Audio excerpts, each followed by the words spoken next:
Party ഇന്ന് അഭിമുഖീകരിക്കുന്ന ഒരു പ്രധാനപ്പെട്ട പ്രശ്നം റൊട്ടീനിസമാണ്.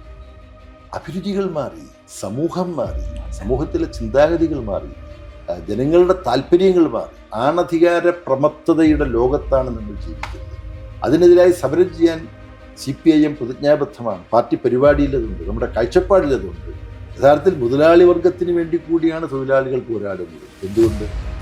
തൊഴിലാളികളെ ചൂഷണം ചെയ്ത് ഇത്തിക്കണ്ണികളായിട്ട് നടത്തുന്ന ഈ വൃത്തികെട്ട ജീവിതം അത് അവസാനിപ്പിച്ച് സ്വയം അധ്വാനിച്ച് അന്തസ്സായിട്ട് മുതലാളിമാർക്ക് ജീവിക്കാൻ പറ്റുന്ന ഒരു സമൂഹത്തെ സൃഷ്ടിക്കാനാണ് തൊഴിലാളി ശ്രമിക്കുന്നത്.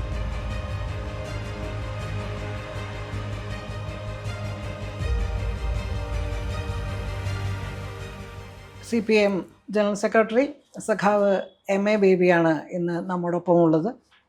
രാജ്യം വളരെ സങ്കീർണമായ ഒരു സാഹചര്യത്തിലൂടെ കടന്നു പോകുമ്പോൾ ശക്തമായ ഇടതുപക്ഷ മുന്നേറ്റത്തിന് നേതൃത്വം കൊടുത്തുകൊണ്ട് 24ാം പാർട്ടി കോൺഗ്രസ് തിരഞ്ഞെടുത്തതാണ് സഖാവ് MA ബേബിയെ. ആദ്യം തന്നെ സഖാവിന് എല്ലാ വിപ്ലവാഭിവാദ്യങ്ങളും നേരുകയാണ്. 24ാം പാർട്ടി കോൺഗ്രസ് ഇപ്പോൾ മധുരയിൽ കഴിഞ്ഞു.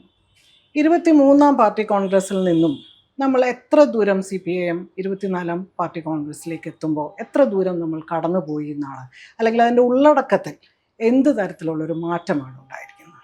യഥാർത്ഥത്തിൽ 24ാം പാർട്ടി കോൺഗ്രസിൻ്റെ നീക്കിബാക്കി എന്താണ് എന്നുള്ള ചോദ്യമാണ് പാർവതി ചോദിച്ചത്. അത് ഏറ്റവും പ്രസക്തമായ ചോദ്യവുമാണ്. കണ്ണൂരിൽ ചേർന്ന 23ാം പാർട്ടി കോൺഗ്രസിൽ നിന്നും 24ാം പാർട്ടി കോൺഗ്രസിലേക്ക് എത്തുമ്പോൾ കഴിഞ്ഞ പാർട്ടി കോൺഗ്രസിൽ CPIM മുന്നോട്ട് വെച്ചിട്ടുള്ള ഒരു അടവ് സമീപനമുണ്ട്. ഫാസിസ്റ്റ് സ്വഭാവത്തിലുള്ള ആക്രമണങ്ങൾ ജനാധിപത്യത്തിനും മതനിരപേക്ഷതയ്ക്കും മേൽ നടത്താൻ പ്രതിജ്ഞാബദ്ധമായി നീങ്ങുന്ന RSSൻ്റെ നിയന്ത്രണത്തിലുള്ള മോഡി ഗവൺമെൻറ് അത് ഈ രാജ്യത്ത് നശിപ്പിക്കും അവരെ തുടരാൻ അനുവദിച്ചാൽ. അതുകൊണ്ട് അവരെ ഭരണത്തിൽ നിന്നും നിഷ്കാസനം ചെയ്യണമെന്നുള്ള ഒരു കർമ്മപരിപാടിയാണ് കഴിഞ്ഞ പാർട്ടി കോൺഗ്രസ് മുന്നോട്ട് വെച്ചത്, കണ്ണൂരിൽ ചേർന്നത്. അതോടൊപ്പം CPIMൻ്റെ സ്വാധീനം വർദ്ധിപ്പിക്കണം തുടങ്ങിയ കാര്യങ്ങളുമുണ്ട്. പക്ഷേ അടിയന്തരമായ ഒന്നാമത്തെ രാഷ്ട്രീയ കടമ ഇവരെ RSS നിയന്ത്രിത ഭരണത്തെ നിഷ്കാസനം ചെയ്യുക എന്നുള്ളതാണ്. 2025 ഇവിടെ ഒത്തുകൂടുമ്പോൾ 2024 നടന്ന ലോക്സഭാ തിരഞ്ഞെടുപ്പിലാണ് കണ്ണൂർ പാർട്ടി കോൺഗ്രസ് മുന്നോട്ട് വെച്ച ലക്ഷ്യം എത്രത്തോളം സാക്ഷാത്കരിച്ചു എന്ന് പരിശോധിക്കാൻ കഴിയുക. അപ്പോൾ ഒറ്റനോട്ടത്തിൽ നോക്കിയാൽ ഇപ്പോഴും മോഡി ഗവൺമെൻറ് പിന്തുടരുകയാണ്, അത് ശരിയാണ്. പക്ഷെ കണ്ണൂർ പാർട്ടി കോൺഗ്രസ് ചേരുമ്പോൾ തങ്ങൾക്ക് തന്നെ ഭൂരിപക്ഷമുള്ള BJP കൂട്ടുകക്ഷികളെയും കൂടെ ചേർത്ത് ഭരിക്കുകയായിരുന്നെങ്കിൽ 24ാം പാർട്ടി കോൺഗ്രസ് മധുരയിൽ നടക്കുന്ന സമയത്ത് CPIMഉം BJP വിരുദ്ധ രാഷ്ട്രീയ പാർട്ടികളും ചേർന്ന് വികസിപ്പിച്ചെടുത്ത ഇന്ത്യ ബ്ലോക്ക് എന്ന് പറയുന്ന വിശാലമായ രാഷ്ട്രീയ കൂട്ടായ്മ, ആ കൂട്ടായ്മയ്ക്ക് 2-3 ചുവട് മുന്നോട്ട് വെക്കാൻ കഴിഞ്ഞു. എന്ന് വെച്ചാൽ ഇപ്പോൾ ലോക്സഭയിൽ BJPക്ക് തനിച്ച് ഭൂരിപക്ഷമില്ല. അപ്പോൾ നമുക്കൊരു ശുഭാപ്തി വിശ്വാസം തന്നെയാണ്. ശുഭാപ്തി വിശ്വാസം ഉണ്ടാവുന്നു. BJPയെ ഭരണത്തിൽ നിന്ന് നിഷ്കാസനം ചെയ്യുന്നതിന് ഒരു 2% വോട്ടിൻ്റെ കുറവ് മാത്രമേ ഉണ്ടായിരുന്നുള്ളൂ. അവ ഇന്ത്യ ബ്ലോക്ക് കൂടുതൽ കരുതലോടുകൂടി ശ്രദ്ധയോടുകൂടി രാഷ്ട്രീയമായ ഭാവനയോടുകൂടി നീങ്ങിയിരുന്നെങ്കിൽ ഒരുപക്ഷെ 2024 ലോക്സഭാ തെരഞ്ഞെടുപ്പിൽ തന്നെ BJPയെയും മോഡിയെയും അടിയറ പറയിക്കാൻ കഴിയുമായിരുന്നു. ഈ ഭൂരിപക്ഷം വർദ്ധിപ്പിക്കുക എന്നുള്ള ലക്ഷ്യത്തോടുകൂടി അയോധ്യയിൽ രാമക്ഷേത്ര നിർമ്മിതി ഞങ്ങൾ വലിയൊരു ഘട്ടം പൂർത്തീകരിച്ചു എന്ന് പറഞ്ഞിട്ടൊരു ഉദ്ഘാടനം തന്നെ നടത്തി, പ്രാണപ്രതിഷ്ഠ നടത്തി. പ്രധാനമന്ത്രി പോയിട്ടാണ്, ആഭാസകരമാണ് രാജ്യത്ത്. പക്ഷേ ആ അയോധ്യ ഉൾപ്പെടുന്ന സ്ഥലത്ത് BJP തോറ്റു. അപ്പം ഇവരെ തോൽപ്പിക്കാൻ കഴിയും, ഇവരെ അധികാരത്തിൽ നിഷ്കാസനം ചെയ്യാൻ കഴിയുമെന്നുള്ള വലിയൊരു സന്ദേശം ജനമധ്യത്തിലേക്ക് എത്തിക്കാൻ CPIMഉം മറ്റു പാർട്ടികളും സഹകരിച്ച് വികസിപ്പിച്ചെടുത്ത അടവ് സമീപനത്തിന് കഴിഞ്ഞു. അപ്പോൾ ഭാഗികമായ വിജയം നേടാൻ കഴിഞ്ഞു എന്നുള്ളതാണ് യാഥാർത്ഥ്യം. അത് നൽകുന്ന ശുഭാപ്തി വിശ്വാസമുണ്ട്. ഇവിടെ പലപ്പോഴും പൊതുവെ വരുന്ന ഒരു വിമർശനം എന്ന് പറയുന്നത് ഇടതുപക്ഷത്തിന്, പ്രത്യേകിച്ച് CPIMന് സിദ്ധാന്തപരമായിട്ട് എല്ലാ കാര്യങ്ങളിലും കൃത്യമായ ഉത്തരമുണ്ട്, കൃത്യമായ വ്യക്തതയുണ്ട്. അത് ജാതീയതയായിക്കോട്ടെ, മതാത്മകതയായിക്കോട്ടെ, മറ്റു തരത്തിലുള്ള ചങ്ങാത്ത മുതലാളിത്തം തുടങ്ങിയ എല്ലാ കാര്യങ്ങളിലും ഒരു കൃത്യമായ ഒരു കാഴ്ചപ്പാടുണ്ട്. പക്ഷെ പ്രയോഗത്തിലേക്ക് എത്തിക്കാൻ ഉള്ള ഒരു ടൂള് അല്ലെങ്കിൽ അതിൻ്റെ മാർഗങ്ങൾ നമുക്ക് നഷ്ടപ്പെട്ടിരിക്കുന്നു, അല്ലെങ്കിൽ നമുക്ക് പുതിയതായി കണ്ടെത്താൻ കഴിയുന്നില്ല എന്ന് ഇടതുപക്ഷത്തിനോട് ആഭിമുഖ്യമുള്ള നമ്മൾ അതിനൊപ്പം നിൽക്കുന്നവർക്ക് തന്നെ ചില അഭിപ്രായങ്ങൾ പലപ്പോഴും അങ്ങനെ പലയിടത്തു നിന്നും ഉയർന്നു കേൾക്കാറുണ്ട്. അപ്പോൾ ഇപ്പോൾ ഒരു ഈ CPIM-ൻ്റെ ജനറൽ സെക്രട്ടറി എന്നുള്ള നിലയ്ക്ക് നോക്കുമ്പോൾ അത് എത്രമാത്രം ശരിയാണ്? നമ്മൾ സിദ്ധാന്തത്തിൽ മാത്രം നിൽക്കുകയാണോ? അത് എത്രമാത്രം നമുക്ക് ഏറ്റവും താഴെ തട്ടിലേക്ക് എത്തിക്കാനും പ്രയോഗത്തിൽ കൊണ്ടുവരാനും സാധിക്കുന്നുണ്ട് എന്നുള്ളത്? ഈ ചോദ്യത്തിൽ യാഥാർത്ഥ്യത്തിൻ്റെ ഘടകങ്ങളുണ്ട്. എന്നാൽ അതിന് മറുവശം കൂടി കാണണം. 1990-കളുടെ ആദ്യം സോവിയറ്റ് യൂണിയൻ ശിഥിലമായി, കിഴക്കൻ യൂറോപ്പ് തകർന്നു, പല രാജ്യങ്ങളിലും കമ്മ്യൂണിസ്റ്റ് പാർട്ടികൾ പിരിച്ചുവിട്ടു അല്ലെങ്കിൽ പേര് മാറ്റി. നീ ജർക്ക് റിയാക്ഷൻ എന്ന് പറയുന്ന വലിയ സംഭ്രമത്തോടു കൂടിയിട്ടുള്ള പ്രതികരണങ്ങൾ പലയിടത്തും ഉണ്ടായപ്പോൾ ഈ തിരിച്ചടിയെല്ലാം സോഷ്യലിസ്റ്റ് സമൂഹം കെട്ടിപ്പടുക്കാൻ വേണ്ടി നടത്തിയ പ്രവർത്തനങ്ങളിൽ നേട്ടങ്ങൾ ഉണ്ടായതോടൊപ്പം ചില ഗുരുതരമായ പെശകുകളും വൈകല്യങ്ങളും കൂടി സംഭവിച്ചതിൻ്റെ ഫലമായിട്ടാണ് ഈ തിരിച്ചടി ഉണ്ടായത് എന്ന നിഗമനത്തിലെത്തിക്കൊണ്ട് ലോകം ശ്രദ്ധിക്കുന്ന ഒരു കമ്മ്യൂണിസ്റ്റ് പാർട്ടിയായി നല്ല സ്വാധീനത്തോടുകൂടി നിലനിൽക്കാൻ CPIM-ന് കഴിഞ്ഞിട്ടുണ്ട്. ബംഗാളിലും ത്രിപുരയിലും കേരളത്തിലും CPM-ൻ്റെ നേതൃത്വത്തിലുള്ള ഗവൺമെൻറ്റുകൾ, 3 സംസ്ഥാനങ്ങളിലെ ആ ഗവൺമെൻറ്റുകൾ പ്രവർത്തിക്കുന്ന അനുഭവം ഉണ്ടായിട്ടുണ്ട്. അപ്പോൾ ഈ നേട്ടങ്ങൾ സൈദ്ധാന്തികമായി മാത്രമല്ല പ്രായോഗികമായി കൂടി ഈ സിദ്ധാന്തത്തെ സാക്ഷാത്കരിക്കാനുള്ള ശേഷി കമ്മ്യൂണിസ്റ്റ് മാർക്സിസ്റ്റ് പാർട്ടിക്ക് ഉണ്ടായതുകൊണ്ടാണ് ഇങ്ങനൊരു അനുഭവം ഉണ്ടായത്.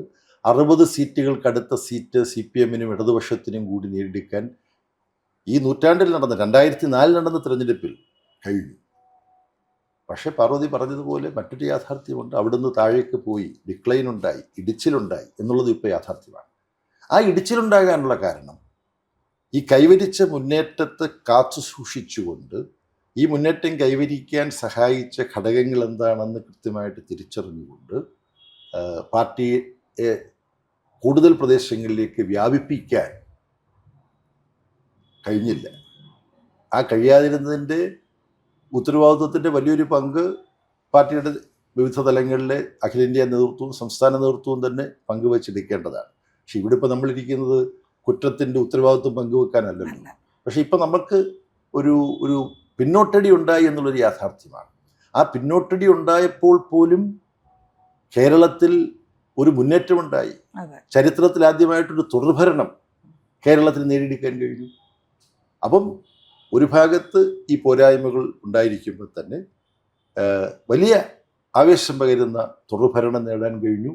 ഈ തുടർഭരണത്തിനൊരു തുടർഭരണം കിട്ടിയേക്കും എന്ന അന്തരീക്ഷം കിട്ടണമെന്നുള്ള ഒരു ദൃഢനിശ്ചയം അതും ഇപ്പോൾ കേരളത്തിൽ ശക്തിപ്പെട്ടിരിക്കുകയാണ്. എതിരാളികൾ പോലും ഇക്കണക്കിന് പോയാൽ ചിലപ്പോൾ LDF-നൊരു തുടർഭരണം ഉണ്ടായി എന്ന് വരും എന്ന് ചിന്തിക്കുന്നിടത്തേക്ക് എത്തിയിട്ടുണ്ട്. എല്ലാമായെന്ന് ഞാൻ പറയുന്നില്ല. അപ്പോൾ അതുകൊണ്ട് നേട്ടങ്ങളുമുണ്ട്, പോരായ്മകളുമുണ്ട്. പക്ഷേ പോരായ്മകൾ ഉണ്ടെന്നുള്ളത് മുഴച്ചു നിൽക്കുന്ന ഒരു യാഥാർത്ഥ്യമാണ്. അവിടെ എനിക്ക് തോന്നുന്നത്, ഒന്ന്, അഖിലേന്ത്യാ തലത്തിൽ ഒരു പൊതു അടവ് നയസമീപനം അത് വേണം, അത് പ്രസക്തമാണ്. ആ അഖിലേന്ത്യാ തലത്തിലുള്ള അടവ് നയസമീപനത്തെ ഓരോ സംസ്ഥാനത്തിൻ്റെയും സവിശേഷതകൾ കണക്കിലെടുത്തുകൊണ്ട് സർഗാത്മകമായി പിന്നെയും വികസിപ്പിച്ച് ഓരോ സംസ്ഥാനത്തും ആവശ്യമായ ഭേദഗതിയോടുകൂടി ഈ അടവ് നയ സമീപനം പൊതു ചട്ടക്കൂടിൽ, അടവ് സമീപനത്തിൻ്റെ പൊതു ചട്ടക്കൂടിൽ നിന്നുകൊണ്ട് തന്നെ നടപ്പാക്കാൻ സർഗാത്മകമായി നമുക്ക് കഴിയേണ്ടതുണ്ട്. കേരളത്തിൽ EMS-ഉം PG-യും അതിൽ പങ്കുവഹിച്ചിട്ടുണ്ട്. സംഘടനാപരമായി ഉയർന്ന നേതൃത്വം മാത്രമല്ല, സൈദ്ധാന്തികമായി പ്രായോഗികമായ അനുഭവം തന്നെയുള്ള ഒട്ടേറെ പേര് ഉണ്ട്. അതിലൊരു പേര് എനിക്ക് പാർട്ടിയിൽ ഗുരുസ്ഥാനീയനായിട്ടുള്ള PG-യുടെ പേര്. ജനകീയാസൂത്രണത്തിന് അനുകൂലമായിട്ട് EMS-നൊപ്പം PG നടത്തിയിട്ടുള്ള രചനകളുണ്ട്. ഐസക്കിൻ്റെ സംഭാവനയുണ്ട്. ഇതെല്ലാം കൂടെ ചേർത്ത് കേരളം പല പരീക്ഷണങ്ങളും നടത്തിയിട്ടുണ്ട്. ഇപ്പോൾ ജനകീയാസൂത്രണം പോലെയുള്ള ഒന്ന് വികസിപ്പിച്ചെടുക്കാൻ കഴിയും. ഇപ്പോൾ കേരളത്തിൽ പിണറായി വിജയൻ ഭരണത്തിന് കീഴിൽ ഒരിക്കലും സാക്ഷാത്കരിക്കില്ല എന്ന് ഭയന്ന് കിടന്ന ദേശീയപാത അതിവേഗം വികസിപ്പിച്ചുകൊണ്ടിരിക്കുകയാണ്. അടുത്ത തെരഞ്ഞെടുപ്പിന് മുമ്പ്, നിയമസഭാ തെരഞ്ഞെടുപ്പിന് മുമ്പ് ചിലപ്പോൾ അത് പൂർത്തിയായെന്ന് വരും. അപ്പോൾ അത് കേന്ദ്രത്തിൻ്റെ അല്ലേ? കേന്ദ്രത്തിൻ്റെ അല്ല, കേന്ദ്രത്തിൻ്റെ ആണ്, എന്നാൽ സംസ്ഥാനത്തിൻ്റെ കൂടെയാണ്. സ്ഥലം ഏറ്റെടുക്കാൻ വേണ്ടി 5000 കോടിയിലധികം കിഫ്ബിയിലൂടെ കേരള ഗവൺമെൻറ് കൊടുത്തു. ഇന്ത്യയിൽ ഒരു സംസ്ഥാനത്തും ദേശീയപാതയ്ക്ക് ഭൂമി ഏറ്റെടുക്കാൻ സംസ്ഥാന ഗവൺമെൻറ് സംഭാവന നൽകിയിട്ടില്ല. കേരളമാണ് 25% നൽകിയത്. അപ്പം ജനങ്ങൾ അറിഞ്ഞാൽ ജനങ്ങൾ അണിനിരക്കാൻ തയ്യാറാകുന്ന പ്രായോഗികമായ ഇടപെടൽ, സൈദ്ധാന്തികമായി മാത്രമല്ല, പ്രായോഗികമായ ഇടപെടലുകളും കേരളത്തിൽ വികസിപ്പിച്ചെടുക്കാൻ കഴിഞ്ഞു. ഈ തോതിൽ മറ്റു പല സ്ഥലത്തും വികസിപ്പിച്ചെടുക്കാൻ കഴിഞ്ഞിട്ടില്ല എന്നുള്ളതും ബംഗാളിലെയും ത്രിപുരയിലെയും ഇപ്പോഴത്തെ സ്ഥിതിക്ക് പിന്നിലുള്ള ഘടകങ്ങളാവാം. അത് കൂടുതൽ പരിശോധിക്കേണ്ടതാണ്. എന്തായാലും പതിവ് ബിസിനസ് ആസ് യൂഷ്വൽ, പതിവ് പോലെ നമ്മൾക്ക് കാര്യങ്ങളെല്ലാം അങ്ങ് പോകാം എന്ന് പറഞ്ഞാൽ CPIM-നും ഇടതുപക്ഷത്തിനും അതിന് നഷ്ടപ്പെട്ട സ്വാധീനം ഇന്ത്യയിൽ വീണ്ടെടുക്കാൻ കഴിയില്ല. ഇത്തവണത്തെ പാർട്ടി കോൺഗ്രസ് ഈ ഉന്നയിക്കപ്പെട്ട ചോദ്യത്തിൻ്റെ ചില വശങ്ങൾ ചർച്ച ചെയ്തിട്ടുണ്ട്. പാർട്ടി ഇന്ന് അഭിമുഖീകരിക്കുന്ന ഒരു പ്രധാനപ്പെട്ട പ്രശ്നം റൊട്ടീനിസമാണ്. ഗതാനുഗതികത്വം ചെയ്തത് തന്നെ ആവർത്തി ചെയ്തുകൊണ്ടിരിക്കുക. അത് പോരാ. അഭിരുചികൾ മാറി, സമൂഹം മാറി, സമൂഹത്തിലെ ചിന്താഗതികൾ മാറി, ജനങ്ങളുടെ താല്പര്യങ്ങൾ മാറി. ഉദാഹരണത്തിന് കേരളം എടുത്താൽ കേരളീയ ജനസംഖ്യയുടെ വലിയൊരു ഭാഗം ഒന്നുകിൽ ഇടത്തരക്കാരാണ്, അല്ലെങ്കിൽ ഇടത്തരക്കാരാകാൻ അഭിലഷിക്കുന്നവരാണ്. ഇടത്തരം സമൂഹത്തിൻ്റെ ജീവിതമോഹങ്ങളുള്ളവരാണ്. ഈ യാഥാർത്ഥ്യം കാരണം അതേസമയം ദരിദ്രരായ കുറേയധികം ആളുകളുണ്ട്. അവരെ കടുത്ത ദാരിദ്ര്യത്തിൽ നിന്ന് മോചിപ്പിക്കണം. ആ പദ്ധതി പിണറായി വിജയൻ ഗവൺമെൻറ് ഏറ്റെടുത്ത് നടപ്പായിക്കൊണ്ടിരിക്കുകയാണ്. ഈ നവംബറോടുകൂടി ചിലപ്പോൾ ആ ലക്ഷ്യം കാണും.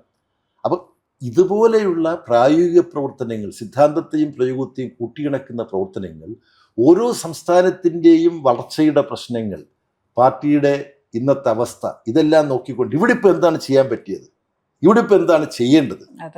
അത് കർണാടകയ്ക്ക് ഒരു പദ്ധതി വേണം. വലിയ മുന്നേറ്റം ഇന്ത്യൻ കമ്മ്യൂണിസ്റ്റ് പാർട്ടിയുടെ ചരിത്രത്തിൽ ആദ്യം നടത്തിയത് അവിഭക്ത ആന്ധ്രയാണ്. അവിടെ എന്തുകൊണ്ട് ഇത്ര വലിയ പിന്നോട്ടടി ഉണ്ടായി? എങ്ങനെ നമുക്ക് തിരിച്ചു വരാൻ കഴിയും? അതിന് അവിടെ ഒരു പദ്ധതി ഉണ്ടാവണം. അഖിലേന്ത്യാ അടവ് നയത്തിനുള്ളിൽ നിന്നുകൊണ്ട് ഇത് ഓരോ പ്രദേശത്തിനും വേണം. അപ്പോൾ വളരെ മർമ്മപ്രധാനമായ ഒരു വിഷയമാണ് ചോദിച്ചത്. നമ്മൾ ഇനിയും ആത്മാർത്ഥമായി ഉത്തരം തേടേണ്ട ഒരു വിഷയമാണ്. പ്രായോഗികമായി ധീരവും സാഹസികവുമായി നമ്മൾ ഇടപെടേണ്ട ഒരു മേഖലയാണ്. ഇവിടെ ഇപ്പോൾ ഉപയോഗിച്ച ഒരു പ്രയോഗമുണ്ട്, സർഗാത്മകമായി ഓരോ സംസ്ഥാനത്തിനും ഇടപെടണം എന്നുള്ളത്. അത് വളരെ കൃത്യമായ ഒരു കാര്യമാണ്. അങ്ങനെ ഒരു പ്രയോഗത്തിന് കാരണം എനിക്ക് തോന്നുന്നു ബേബിസാഹ് ഒരു സാംസ്കാരിക പ്രവർത്തകൻ, ഒരു സാംസ്കാരിക നായകൻ കൂടിയായതുകൊണ്ടാണ്. നമുക്കറിയാം, ജാതീയതയായാലും നമ്മളിപ്പോൾ നേരിടുന്ന ഏറ്റവും പ്രധാനപ്പെട്ട അത്തരത്തിലുള്ള സാമൂഹ്യമായ പ്രശ്നങ്ങളൊക്കെ തന്നെ ഒരു സാംസ്കാരിക തലത്തിലാണ്. അപ്പം നമ്മൾ രാഷ്ട്രീയമായി മാത്രമല്ല, സാംസ്കാരിക രാഷ്ട്രീയത്തെക്കുറിച്ചും നമ്മൾ ധാരാളം സംസാരിക്കുന്നുണ്ട്. അത് വേണ്ടതുപോലെ CPIM അത് ഗൗരവത്തിൽ എടുക്കുന്നുണ്ടോ? ആ സാംസ്കാരിക രാഷ്ട്രീയം എന്ന് പറയുന്നതിനൊരു പ്രസക്തി ഉണ്ടോ? യഥാർത്ഥത്തിൽ ഈ ചോദ്യം ഏറ്റവും പ്രസക്തമാണ്. അതിൽ ശ്രദ്ധേയമായ കാര്യം, ഇത്തവണത്തെ പാർട്ടി കോൺഗ്രസിൽ പൊതുചർച്ചയിൽ പങ്കെടുത്ത മിക്കവാറും എല്ലാ പ്രതിനിധി സംഘങ്ങളും, എല്ലാ സംസ്ഥാനത്തു നിന്നുള്ള സഖാക്കളും പറഞ്ഞൊരു കാര്യം, സാംസ്കാരിക മേഖലയിലുള്ള നമ്മുടെ ശ്രദ്ധ വേണ്ടത്രയില്ല, അത് ഔപചാരികമായി പോകുന്നു, ചില കാട്ടിക്കൂട്ടലുകൾ മാത്രമായി പോകുന്നു. ഇത് പറഞ്ഞു. പിന്നെ സാംസ്കാരിക രംഗത്ത് ഇടപെടൽ എന്ന് പറയുന്നത് സാംസ്കാരിക സമ്മേളനം നടത്തുക, കൃതികളെക്കുറിച്ചുള്ള വിമർശനങ്ങൾ, സിനിമയെക്കുറിച്ചുള്ള വിമർശനങ്ങൾ. അപ്പോൾ ഇവിടെ പണിക്കർ സാറിൻ്റെ ഒരു പ്രയോഗമുണ്ട്, cultural intervention is important but intervening in culture is very important. എന്ന് പറഞ്ഞാൽ സാംസ്കാരികമായ ആവിഷ്കാരങ്ങൾ ഉണ്ടാവണം, സിനിമകൾ ഉണ്ടാകണം, പിന്നെ കഥാപ്രസംഗം. ഒരു കാലത്ത് സാംബശിവൻ്റെയും കടാമംഗലം സ്ഥാനത്തിൻ്റെയും കഥാപ്രസംഗം അമ്പലപ്പറമ്പുകളിൽ ജനങ്ങളെ ജനകീയമായി ഒരു പുതിയ സാംസ്കാരിക ബോധത്തിലേക്ക് നയിച്ചതാണ്. ഇപ്പം അതിലെല്ലാം ലോപം വന്നിട്ടുണ്ട്. അപ്പം സാംസ്കാരിക രംഗത്തെ പ്രവർത്തനം രാഷ്ട്രീയ പ്രവർത്തനത്തിൻ്റെ അവിഭാജ്യ ഭാഗമാകണം. സംസ്കാരത്തിൻ്റെ രാഷ്ട്രീയമുണ്ട്, രാഷ്ട്രീയം സാംസ്കാരിക ഉന്മുഖമാവുകയും വേണം. ഇത് EMS കണ്ടിട്ടുള്ളതും പറഞ്ഞിട്ടുള്ളതുമായ ഒരു കാര്യമാണ്. നമ്മുടെ സാഹിത്യ സാംസ്കാരിക പ്രസ്ഥാനത്തിൻ്റെ ചരിത്രത്തിൽ EMS ഉടനീളം സജീവമായി സന്നിഹിതനായിരുന്നിട്ടുണ്ട്. സാംസ്കാരിക മുന്നണിയെ സജീവമാക്കാൻ വേണ്ടി വലിയൊരു ഒത്തുകൂടൽ എലങ്കുളത്താണ് നടന്നത് 70-കളിൽ. PG എല്ലാം പങ്കെടുത്തതാണ്. അതിനുശേഷമാണ് ദേശാഭിമാനി സ്റ്റഡി സർക്കിളിൻ്റെ ഒരു ലക്ഷ്യപ്രഖ്യാപനയൊക്കെ അംഗീകരിക്കാൻ തിരൂരിൽ സമ്മേളനം ചേരുന്നത്. ആ സമ്മേളനത്തിൽ കൊല്ലം ജില്ലയിലെ സ്റ്റഡി സർക്കിളിൻ്റെ ജോയിൻറ്റ് സെക്രട്ടറി ആയിട്ട് ഞാനും ഒരു പ്രതിനിധിയായിട്ട് പങ്കെടുത്തു. എനിക്ക് ഓർമ്മയുണ്ട്, എല്ലാവരും ഇവിടെ ഉണ്ടായിരുന്നു. EMS ഉണ്ടായിരുന്നു, നരേന്ദ്രപ്രസാദ് ഉണ്ടായിരുന്നു, PG ഓഫ് കോഴ്സ് ഉണ്ടായിരുന്നു, ചെറുകാട് ഉണ്ടായിരുന്നു. അപ്പോൾ സാംസ്കാരിക രംഗത്തിന് കേരളത്തിൽ നല്ല പ്രാധാന്യം നൽകിയിരുന്നു എന്നുള്ളത് മറ്റ് സംസ്ഥാനങ്ങളെ തട്ടിച്ചു നോക്കുമ്പം നമുക്ക് അഭിമാനപൂർവ്വം പറയാം. പക്ഷെ ഇവിടെ പോലും ഇപ്പോൾ പുരോഗമന കലാസായ സംഘത്തിൻ്റെ പ്രവർത്തനങ്ങളെ അഭിനന്ദിക്കണം. ഒരു ഒട്ടേറെ കാര്യങ്ങൾ ചെയ്യുന്നുണ്ട്. പക്ഷെ കാലഘട്ടം ആവശ്യപ്പെടുന്ന തോതിൽ കേരളത്തിലും പോലും പ്രവർത്തിക്കാൻ കഴിയുന്നില്ല. പക്ഷെ ഈ രംഗത്ത് ഇനിയിപ്പോൾ നല്ല തോതിൽ ഇടപെടണം എന്ന് പാർട്ടി കോൺഗ്രസ് നിർദ്ദേശിച്ചിരിക്കുകയാണ് പുതിയ കേന്ദ്ര കമ്മിറ്റിയോടും അതുപോലെ തന്നെ പോളിറ്റ് ബ്യൂറോയോടും. ഇതുമായി ബന്ധപ്പെട്ട കുറച്ച് ഏകോപനം നിർവഹിക്കുന്ന ഉത്തരവാദിത്വം എനിക്കുണ്ടായിരുന്നു. ഇതിൻ്റെ ഭാഗമായി കഴിഞ്ഞ കുറേ കാലമായി ചെയ്തുകൊണ്ടിരിക്കുന്ന ഒരു കാര്യമുണ്ട്. ഹം ദേഖെങ്കെ എന്ന് പറഞ്ഞുകൊണ്ട് ഒരു ഓൺലൈൻ ബുള്ളറ്റിൻ ഇറങ്ങുന്നുണ്ട്. അതിനൊരു പ്രശ്നം, ഇത് ചെന്നെത്തേണ്ട എല്ലാവരുടെയും കയ്യിലേക്ക് ചെന്നെത്തുന്നില്ല. പക്ഷേ പ്രൊഫസർ മാലിനി ഭട്ടാചാര്യയാണ് അത് എഡിറ്റ് ചെയ്യുന്നത്. ഓരോ സംസ്ഥാനത്തും സാംസ്കാരിക രംഗത്ത് എന്ത് നടക്കുന്നു എന്നുള്ളതിനെക്കുറിച്ചുള്ള ഒരു സംക്ഷിപ്ത രൂപമാണ്. അതോടൊപ്പം ഓരോ സന്ദർഭത്തിലും പ്രസക്തമായ പല കാര്യങ്ങളും അതിനകത്ത് വരുന്നുണ്ട്. അതിൻ്റെ ഉള്ളടക്കം എങ്ങനെ വേണമെന്ന് ഞാനും ഒക്കെ പങ്കെടുത്ത് ഓൺലൈൻ ചർച്ച നടത്താറുണ്ട്. അതുകൊണ്ട് ഒരു കാര്യം ഞാൻ പറയാം, പലതും പിന്നെ ശ്യാംബെനികൾ മരിച്ചാൽ ഉടനെ അദ്ദേഹത്തെക്കുറിച്ചുള്ള ഒബിച്ചുറി ഉണ്ടാവും, അദ്ദേഹത്തിൻ്റെ സംഭാവനകളെക്കുറിച്ച് പറയും. ഈ 2025 എന്ന് പറയുന്ന നമ്മളെ ഈ വർഷം ബാറ്റിൽഷിപ്പ് പൊത്തംകിൻ ഇറങ്ങിയതിൻ്റെ ശതാബ്ദിയാണ്. 1925 അത് 1925 ആ സിനിമ ഇറങ്ങാനുള്ള കാര്യം എന്താണ്? ബാറ്റിൽഷിപ്പ് പൊത്തംകിന് ആധാരമായ പടക്കപ്പൽ പൊത്തംകിനിലെ വലിയ റിവോൾട്ട് ഉണ്ടാകുന്നത് 1905 റഷ്യൻ വിപ്ലവത്തിൻ്റെ ഭാഗമായിട്ടാണ്. അതിൻ്റെ 20ാം വാർഷികത്തിന് ഈ സിനിമ ഇറങ്ങണമെന്ന് ലെനിനും കൂടെ തീരുമാനിച്ചതാണ്. സെർഗി ഐസൻസ്റ്റൈൻ സംവിധാനം ചെയ്ത സിനിമ. ഞാൻ 10-12 തവണ ആ സിനിമ കണ്ടു. ഇനിയും കാണാൻ നിശബ്ദ സിനിമയാണ് പറയുന്നത്. അപ്പോൾ ഐസൻസ്റ്റൈൻ പിന്നെ മൊണ്ടാഷ് എന്ന് പറയുന്ന ഈ ചലച്ചിത്ര എഡിറ്റിംഗ് സാങ്കേതിക വിദ്യ അതെല്ലാം അതിനകത്താണ് പ്രയോഗിച്ച് കാണിച്ചിട്ടുള്ളത്. പക്ഷേ സിനിമ പ്രദർശനത്തിന് വരുന്നതിന് മുമ്പ് ലെനിൻ മരിച്ചു. 1924 ലെനിൻ മരിച്ചു. അപ്പം ഞങ്ങൾ ഈ ഹം ദേഖെങ്കയിലൂടെ ഈ 2025 ബാറ്റിൽഷിപ്പ് പൊത്തംകിൻ്റെ ഒരു സെലിബ്രേഷന് വേണ്ടി ഉപയോഗിക്കണം. അപ്പം ഇങ്ങനെ കുറേ കാര്യങ്ങൾ ഈ ഹം ദേഖെങ്കെ എന്നുള്ള ഓൺലൈൻ ബുള്ളറ്റിൻ ചെയ്യുന്നുണ്ട്. പക്ഷേ എനിക്ക് തോന്നുന്നു ചിന്ത പ്ലസിലും നമ്മുടെ ഓൺലൈനിലും ചിന്ത വാരികയിലുമെല്ലാം ഇതിൻ്റെ ഓരോ ലക്കത്തിൻ്റെയും ഉള്ളടക്കം ചുരുക്കി കൊടുക്കുകയും അത് ആക്സസ് ചെയ്യാനുള്ള മാർഗം കൊടുക്കുകയും ചെയ്താൽ ഇത് കൂടുതൽ പ്രചരിപ്പിക്കാൻ കഴിയും. ഇപ്പോൾ സാംസ്കാരിക രംഗത്ത് നമ്മൾ ചെയ്യേണ്ട പല കാര്യങ്ങളും ഇപ്പം തന്നെ ശ്രദ്ധിക്കുന്നില്ല എന്നുള്ളതിൻ്റെ ഒരു സ്വയംവിമർശനമാണ് ഞാനീ നടത്തുന്നത്. ഞാനും കൂടെ ഉൾപ്പെട്ടാണ് ഇത് ഇറങ്ങുന്നത്. പക്ഷെ ഇത് തന്നെ പലയിടത്തും എത്തുന്നില്ല. ഇപ്പോൾ ഉദാഹരണത്തിന് പർവ്വതിക്ക് ഇത് കിട്ടുന്നില്ല. ഞങ്ങളുടെ പൂക്കാസയുടെ സംസ്ഥാന കമ്മിറ്റി ഗ്രൂപ്പുകളിലൊക്കെ ഇത് പോകുന്നുണ്ട്. പക്ഷെ എത്രമാത്രം വായിക്കപ്പെടുന്നുണ്ട് എന്നുള്ളത് ഇനിയും പരിശോധിക്കണം. ഇത് ഇപ്പോൾ സാംസ്കാരിക ഇടപെടലിനെ കുറിച്ച് സഭ പറഞ്ഞല്ലോ. ഇപ്പോൾ കേരളത്തെക്കുറിച്ച് പറയുന്ന ഒരു കാര്യം, കേരളം രാഷ്ട്രീയമായി ഇടതുപക്ഷത്താണെങ്കിലും സാംസ്കാരികമായി കവിവൽക്കരിക്കപ്പെടുകയോ വലതുപക്ഷവൽക്കരിക്കപ്പെടുകയോ, ഇപ്പം നേരത്തെ പറഞ്ഞ മധ്യവർഗവൽക്കരണം അതിൻ്റെ ഒരു കാരണമാണ് എന്ന് പറയുന്നുണ്ട്. അങ്ങനെ ഒരു നിരീക്ഷണം ഉണ്ടോ? കേരളത്തിൻ്റെ ഒരു സാംസ്കാരിക മനസ്സ് എന്ന് പറയുന്നത് ഇടതുപക്ഷമല്ല എന്ന തരത്തിൽ. കാരണം ഇപ്പോൾ ഈ വിശ്വാസം, അന്ധവിശ്വാസം, ദുരാചാരങ്ങൾ അതൊക്കെ തിരിച്ചു വരുന്നതിൻ്റെ ഒരു പശ്ചാത്തലത്തിലാണ് അങ്ങനെ ഒരു വിമർശനം ഉയരുന്നത്. പ്രത്യക്ഷത്തിനപ്പുറം കേരളത്തെക്കുറിച്ച് നമ്മൾ അഭിമാനപൂർവ്വം പറയുന്ന പല നേട്ടങ്ങൾക്കും അപ്പുറം അടിയിലൂടെ ഒരു ജീർണവൽക്കരണം എല്ലാ സമൂഹത്തിലും സംഭവിക്കും. കാര്യം ഡയലക്റ്റിക്സ് ആണല്ലോ ഓപ്പറേറ്റീവ്. വിരുദ്ധങ്ങൾ എല്ലാ സമൂഹത്തിലും ഓപ്പറേറ്റീവ്. ഇപ്പം അമേരിക്കയിൽ ഡൊണാൾഡ് ട്രംപിൻ്റെ ആധിപത്യവും അതിക്രമങ്ങളും നടക്കുമ്പോൾ അതിനെ ചോദ്യം ചെയ്തുകൊണ്ട് നമ്മുടെ എലോൺ മസ്കിൻ്റെ സെൻറ്ററുകൾ അടിച്ചു തീർക്കാൻ ജനങ്ങൾ ഇറങ്ങുന്നത് പോലുള്ള പ്രതിഷേധങ്ങൾ, വളരെ ശക്തമായ പ്രതിഷേധം വരുന്നുണ്ട്. അപ്പം ഇതെല്ലാ സമൂഹത്തിലും സംഭവിക്കും. കേരളീയ സമൂഹത്തിൻ്റെ ഒരു വലതുപക്ഷവൽക്കരണ ഭീഷണി അതിന് നമ്മൾ കുറച്ച് കണ്ടുകൂടാ. പിന്നെ നമ്മൾ പുറമേ പുരോഗമന പ്രസ്ഥാനങ്ങൾക്ക് വലിയൊരു സ്വാധീനം കേരളത്തിലുണ്ട്. അപ്പോൾ കേരളത്തിൽ പൊതുവിലൊരു പുരോഗമനവാദിയാകാതിരിക്കാൻ ബുദ്ധിമുട്ടാണ്. അപ്പോൾ ചിലർ ചെയ്യുന്നത് എന്താണ്? ഇത്രയും പുരോഗമനം പോരാ എന്ന് പറഞ്ഞുകൊണ്ട് വളരെ തീവ്രവാദപരമായ ചില നിലപാടെടുത്തുകൊണ്ട് കൂടുതൽ അന്തസ്സ് നടിക്കാൻ വേണ്ടി ചിലർ ശ്രമിക്കുന്നുണ്ട്. മറുവശത്ത് ആരും ശരിയല്ല. പുരോഗമനമൊന്നും പറയുന്നതിനകത്തൊന്നും അർത്ഥമില്ല. എന്നാൽ ചിലരെങ്കിലും പുറമേ പുരോഗമനവാദിയാവുകയും അകമേ അധോഗമനവാദിയായിട്ട് മാറുകയും ചെയ്യുന്ന പ്രതിഭാസമുണ്ട്. ചിലരുടെ പ്രസംഗങ്ങളിലുള്ള പരാമർശമാണ് പുരോഗമനത്തിൻ്റെ ചെരുപ്പെല്ലാം പുറത്ത് അഴിച്ചു വെച്ചിട്ടാണ് വീട്ടിനകത്തേക്ക് കയറുക തുടങ്ങിയിട്ടുള്ള. ഇതൊരു ഒരു ഒരു പ്രശ്നമാണ്.